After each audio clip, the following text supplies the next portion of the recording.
तू सच्चा, तेरा नाम सच्चा, एक तू सच्चा, तेरा नाम सच्चा, एक तू सच्चा, तेरा नाम सच्चा, एक तू सच्चा, तेरा नाम सच्चा।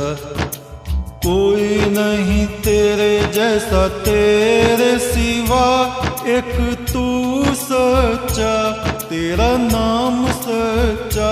सब जगह तेरी रोशनी का दरिया, एक तू सच्चा, तेरा नाम सच्चा। सब बीमार तू बीमारों की दवा, एक तू सच्चा, तेरा नाम सच्चा। बेहतर है बहस से जिक्र तेरा, एक तू सच्चा, तेरा नाम सच्चा। ये मेरा जिस्म है महल तेरा, जहाँ रात दिन चमके नूर तेरा। इस नूर का तवाफ करे सातों आसमां, हर फरिश्ता नूर में करे सजदा। एक तू सच्चा, तेरा नाम सच्चा, एक तू सच्चा, तेरा नाम सच्चा। एक तू सच्चा, तेरा नाम सच्चा। सामवेद के ऋषि देवल, देवता सोम ईश्वर का अमृत रूप, छंद गायत्री। वे मंत्र गायत्री कहे गए हैं जो 3 पंक्तियों में गाए जाते हैं। स्वर षडज, प्रथम स्वर सा परिस्थापित करके इन गायत्रियों को गाया जाता है। ऋषि देवल, जिसका शरीर ही उस प्रभु परमात्मा का देव स्थान बन गया है, ऐसे ऋषि हैं देवल। वे कहते हैं ओम अव्या वारे परिप्रियो हरि वर्णेषु सीदति रेभु वनुष्यते मति। जिस तरह से कोई गडरिया अपनी भेड़ों को प्यार करता है, वैसे ही वो आदि पुरुष परमात्मा हम आत्माओं को प्यार करता है। वो दुखों को हरने वाला हृदय में सदा विराजमान है। शुद्ध बुद्धि से उसको जाना जाता है। अंतर आत्मा से उसकी पहचान होती है। वो प्रभु जो इन आत्माओं का चरवाहा है, संसार रूपी जंगलों में, वनों में इन आत्मा रूपी पशुओं को लिए फिरता है, वह जंगल के एक एक रास्ते से परिचित है। वह अपनी भेड़ बकरियों को भटकने नहीं देता, और कोई भेड़ भटक भी जाती है, किसी गड्ढे में जाके गिर भी जाती है, तो वहां जाके वो उसको ढूंढ लेता है, उसको निकालता है। एक बार एक पैगंबर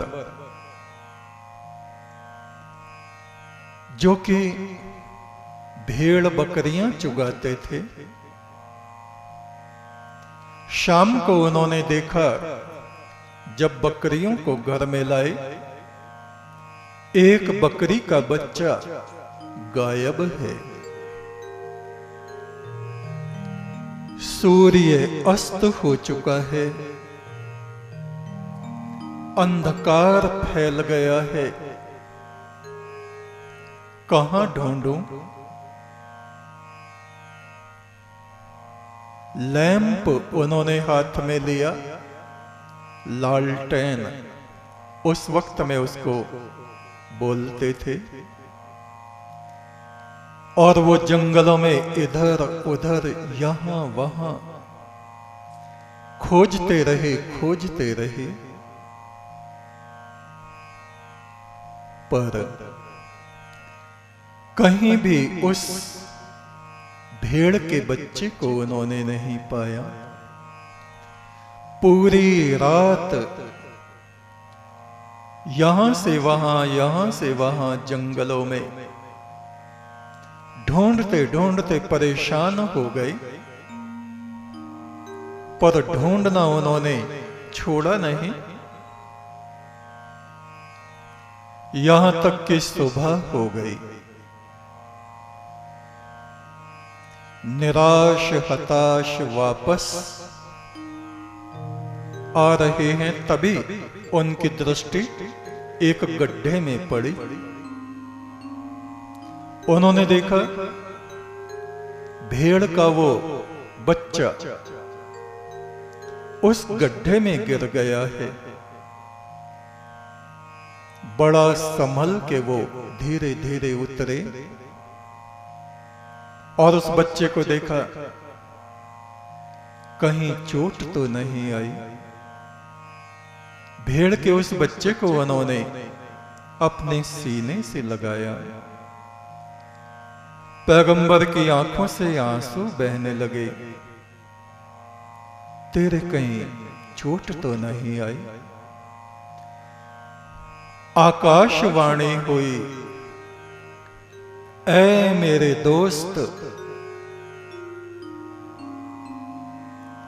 तू मेरे भेड़ बकरियों की परवाह करता है, इनके दुख दर्द को समझता है। बेशक मैं तेरे दुख दर्द को समझूंगा।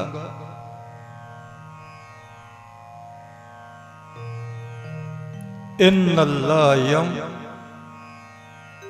युहिब्बुल मुहसिनीन, बेशक नेक लोगों को ही परमात्मा अपना दोस्त बनाता है। युहिब्बुल मुहसिनीन, जिनके दिल में मोहब्बत है दूसरों के लिए, केवल इंसानों के लिए ही नहीं, जानवरों के लिए भी।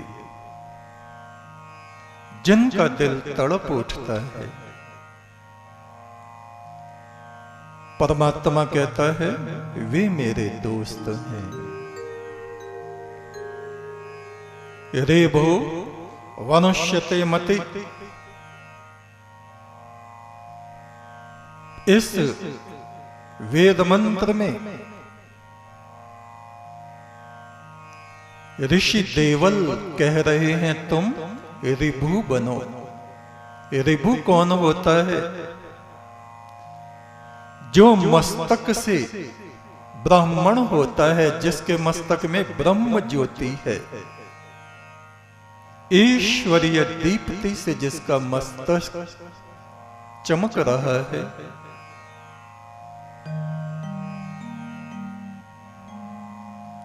छत्र बल को तुम धारण करो, जिसकी भुजाएं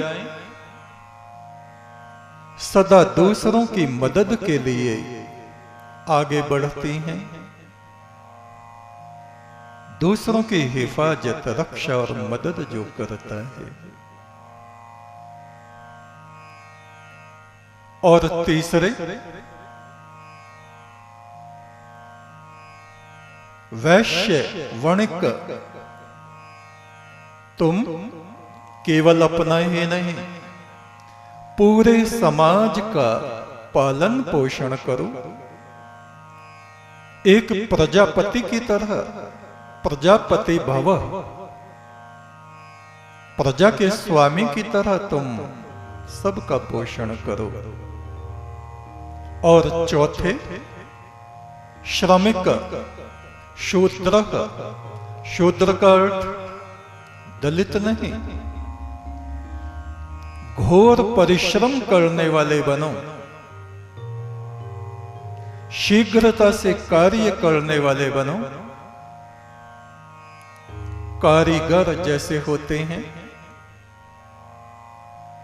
उनके कार्य, उनकी कृतियां, चाहे वो मकान बना रहे हैं, चाहे वो फलों को बेच रहे हैं, चाहे वो लकड़ी का काम कर रहे हैं, लोहे का काम कर रहे हैं, उनके कार्य से समाज की जरूरतें पूरी होती हैं। श्रमिक, ये चारों बातें जिनमें है। और एक वनचर, वनों में विचरण करने वाला एक व्यक्ति, ये पांचवा भाव हमारे यहां ऋषियों में कहा गया है। ब्राह्मण, मस्तक से हम ब्रह्म को जानने वाले, ब्रह्म में रमण करने वाले ब्राह्मण आत्मा बने। ब्राह्मण कोई जाति नहीं, भुजाओं से, शरीर से हम बलिष्ठ बने, क्षत्रिय बने। क्षत्रिय कोई जाति नहीं। हम वणिक बने, वैश्य बने, दूसरों का पालन पोषण करने वाले प्रजापति बने। और शूद्र, शीघ्रता से दूसरों के लिए कार्य करने वाले श्रमिक बने, चाहे वो कार्य खेती का हो या कोई दूसरा हो। और वनचरः, इतना सब करते हुए हमारा मन, हमारी आत्मा एक ऋषि की तरह वन में विचरण करने वाली हो। ये नहीं कि सब छोड़ के वनों में चले जाओ। वन से सदन सबे कर समझो, मन ही मां ही उदासा, रे मन ऐसा कर सन्यास। ऐसा सन्यास तुम धारण करो, घर में रहते हुए घर को जंगल और वन जैसा उजाड़ समझते हुए, किंतु उस वन में ईश्वर आराधना के पुष्प खिल रहे हों, परोपकार के पुष्प खिल रहे हों। हमारा भोजन केवल हमारे मुख तक ही ना जाए। असुर प्रवृत्ति के लोग वे होते हैं जो केवल अपने ही मुख में अन्न की आहुति डालकर संतुष्ट होते हैं। देवो भवः, तुम देव बनो, दिव्य आत्मा बनो। देवात्मा कौन है? जो दूसरों को देते हैं। अपने मुख का टुकड़ा भी जो दूसरों को अर्पित करते हैं और उसमें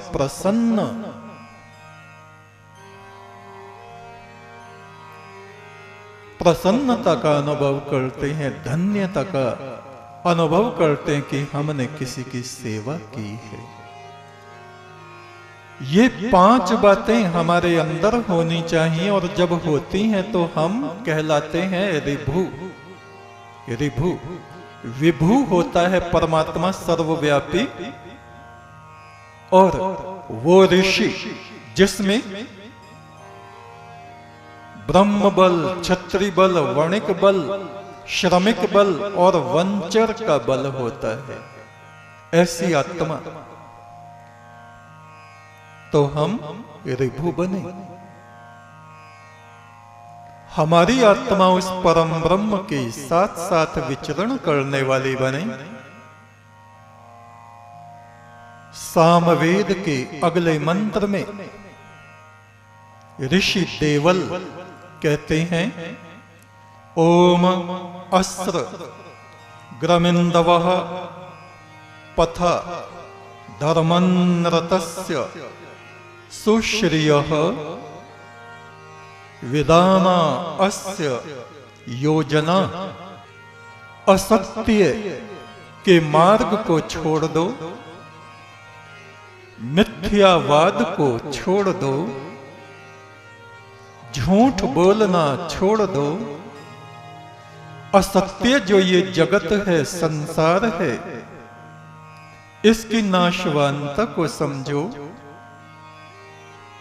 नाशवान जो हमारा शरीर है, इसकी नाशवानता को समझो। लेकिन इस नाशवान शरीर के भीतर अविनाशी जीव आत्मा बसता है और इन असंख्य जीवात्माओं को जो अपनी गोद में लिए रहता है, तीनों लोक में प्रवेश करके जो तीनों लोकों का पालन पोषण करता है, स्वर्ग लोक, अंतरिक्ष लोक और ये मृत्यु लोक, मनुष्यों का लोक, वो आदि पुरुष परमात्मा कहा जाता है। असत्य को छोड़कर सत्य के मार्ग पर चलो, धर्म को धारण करो। धर्म क्या है? हमारे जीवन में जो उचित है, जो श्रेष्ठ है, जो शुभ है, उसको धारण करो। जो अशुभ है, अपवित्र है,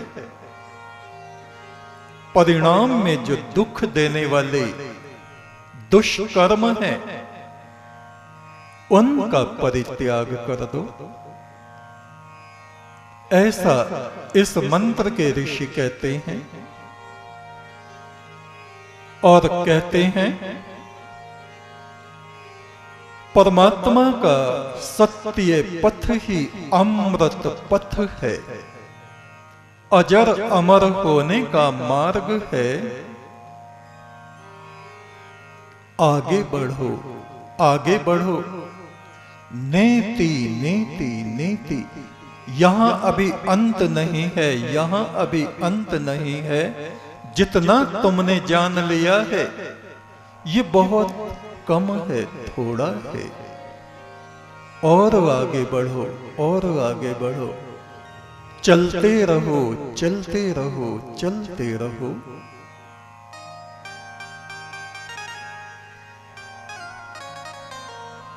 और जब परमात्मा के मार्ग में चल पड़े हो,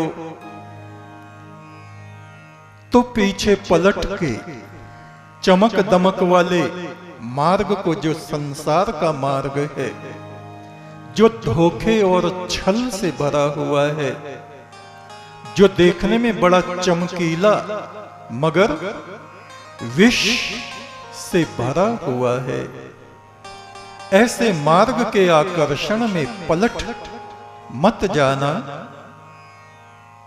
ऐसा देवल ऋषि सामवेद के इस मंत्र में कह रहे हैं। एक तो सच्चा, तेरा नाम सच्चा परमेश्वर।